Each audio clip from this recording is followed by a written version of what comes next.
अगर हम बात करेंगे क्लास 8 के बायोलॉजी के रिप्रोडक्शन चैप्टर्स में, तो उसमें जो हमारा एक स्टेप्स आते हैं किसके, तो ए सेक्सुअल रिप्रोडक्शन के अंदर फिजन प्रोसेस का। हमारा फिजन जो होता है, यह फिजन प्रोसेस टू टाइप्स के होते हैं। यह फिजन प्रोसेस टू टाइप्स के होते हैं। यह फिजन प्रोसेस में एक फर्स्ट जो होता है वह होता है हमारा बाइनरी फिजन, और दूसरा जो होता है वह हमारे होते हैं वह है मल्टीपल फिजन। अब अगर हम बात करेंगे इस बाइनरी फिजन का, तो हम कहेंगे कि बाइनरी का मतलब होता है टू। इस बाइनरी का मतलब कहेंगे कि बाइनरी का मतलब क्या होते हैं, टू होते हैं। मैं जब कहेंगे कि यह फिजन प्रोसेस जो है, यह फिजन प्रोसेस जो मेरा एक मोड है, किसका मोड है, तो ए सेक्सुअल रिप्रोडक्शन का यह मेरा एक मोड है। और हम यह भी कहेंगे कि इसमें जो पेरेंट सेल होते हैं, इसमें जो यह मेरा जो है, यह मेरा पेरेंट सेल या पेरेंट सेल क्लेफ्ट आउट करते हैं, ब्रेकेज जो होते हैं वह कितने फॉर्म में होते हैं, तो टू फॉर्म्स में ब्रेकआउट करने का काम करते हैं। मीन्स डेट कह सकते हैं कि बाइनरी फिजन का मतलब ही होता है स्प्लिटिंग इनटू टूज, जो अपने वन पेरेंट सेल से कितने फॉर्म में टूटे, तो वो अपने पेरेंट सेल से जो दो डॉटर सेल में टूटे। दूसरी बात कहेंगे तो यह बाइनरी फिजन जो हमारे कहाँ पे होते हैं, तो यूनिसेलर इंडिविजुअल्स में होते हैं। और जेनेटिकली जो होते हैं वह हमारा यह डॉटर सेल वह सिमिलर होते हैं। किसके जेनेटिकली सिमिलर होते हैं यह हमारा, तो यह डॉटर सेल, तो यह अपने पेरेंट सेल के। उसके अलावा अगर हम बात करेंगे इस बाइनरी फिजन्स में, तो जैसे कहेंगे कि यह मेरा जो है, यह पार्ट्स, यह मेरा न्यूक्लियस कहलाया, और इसके अंदर का जो यह मेरा फ्लूइडी मटेरियल्स है, यह लिक्विड और फ्लूइडी मटेरियल्स जो हमारे साइटोप्लाज्म कहलाते हैं। और यही क्या होते हैं कि इस दौरान यह हमारे क्या करते हैं कि यह मेरा मेम्ब्रेन जो है प्लाज्मा मेम्ब्रेन, वो क्या काम करते हैं, तो वह हमारा इस बाइंडी फिजन के दौरान हमारा यह इम्बेडेड होते हैं। इम्बेडेड का मतलब जो है सो बोथ साइड से, एक वन साइड यहाँ हो गया, एक दूसरा साइड यहाँ पे हो गया, तो बोथ साइड से, दोनों साइड से ये क्या होते हैं, इम्बेडेड होते हैं, धंसे हुए होते हैं। साथ ही साथ हम बात करेंगे तो यह इम्बेडेड होने के बाद में यह मेरा मेम्ब्रेन, और यही प्रोसेस जो होते हैं, यही प्रोसेस मेरा साइटोकाइनेसिस प्रोसेस भी कहलाता है। Means that amount of the cytoplasm and the embedded of the cell membrane will be take place in case of किस केस में होंगे, ये हमारा embedded होंगे तो साइटोकाइनेसिस प्रोसेस के दौरान होंगे। और हम कहेंगे यही embedded होने के बाद में यही बॉडी का सेल जो होते हैं उनके सेल मेम्ब्रेन embedded किए, और यही जो होते हैं हमारा embedded करने के बाद में यहाँ पे उसके अंदर जो होते हैं पार्ट्स जो क्या कहलाते हैं, जो न्यूक्लियस है, वो भी हमारा क्या कर रहे हैं, तो वो भी embedded हो रहे हैं।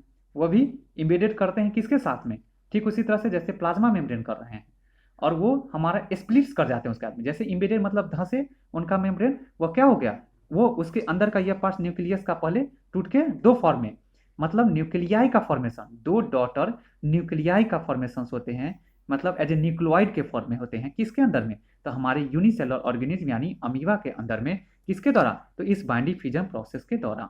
मेजर कहेंगे कि यही हमारा डॉटर सेल जो होते हैं दो फॉर्म में क्या करते हैं, फाइनली टूटते हैं, कब, तो हमारे इस इम्बेडेड होने के बाद।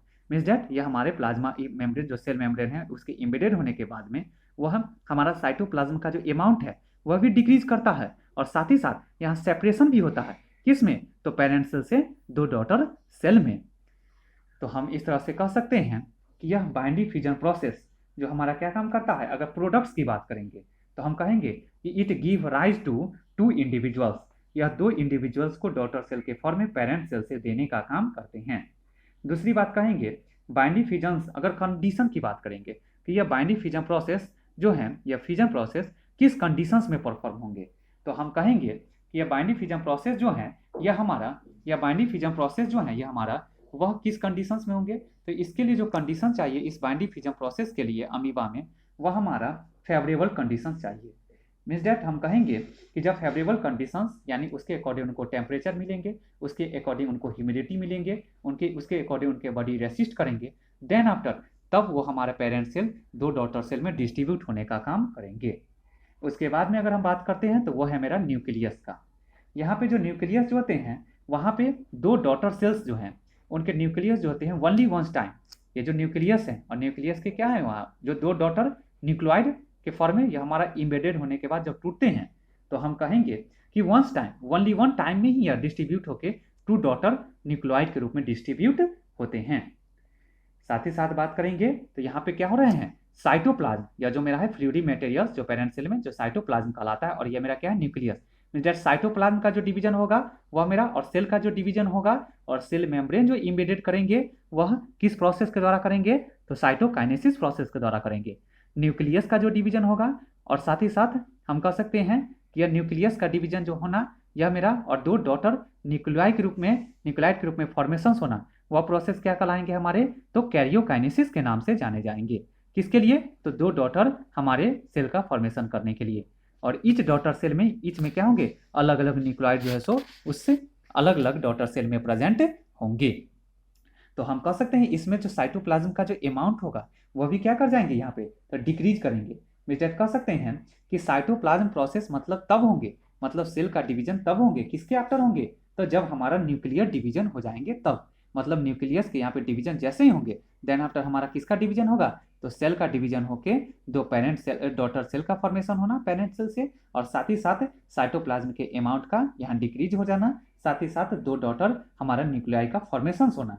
किसमें होना, तो कैरियोकाइनेसिस के बाद होना, किसका, तो साइटोकाइनेसिस का होना। किसके अंदर होना, अमीबा के अंदर होना। किस प्रोसेस के दौरान होना, बाइनरी फिजन प्रोसेस के दौरान होना। या बाइनरी फिजन किसके अंदर मोड में होंगे, तो यह एसेक्सुअल रिप्रोडक्शन के मोड के अंदर परफॉर्म किए जाएंगे।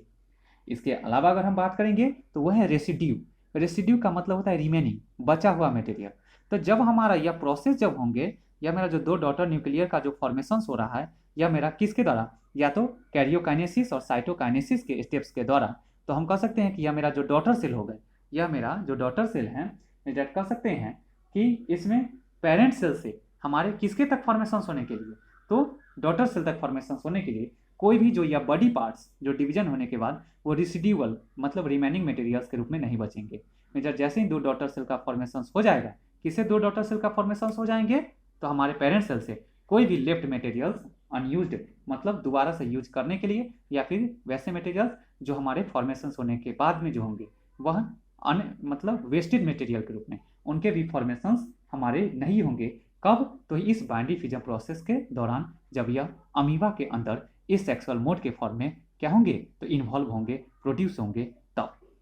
उसके बाद में अगर हम बात करेंगे वैसे कौन कौन से हो सकते हैं यूनिसेलुलर इंडिविजुअल्स जो हमारे मतलब बाइनरी फिजन को प्रोसेस को परफॉर्म करेंगे। तो सबसे पहले तो एक यहाँ आ गया, क्या है वो मेरा अमीबा परफॉर्म करेंगे, और दूसरा जो परफॉर्म करने वाले होंगे वही बाइनरी फिजन प्रोसेस को एसेक्सुअल मोड में रिप्रोडक्शन को परफॉर्म करके और दो डॉटर सेल का फॉर्मेशन कराने के लिए किससे, हमारे पेरेंट सेल से। तो वो हमारे कौन होंगे, तो वो होंगे हमारे पारामीशियम।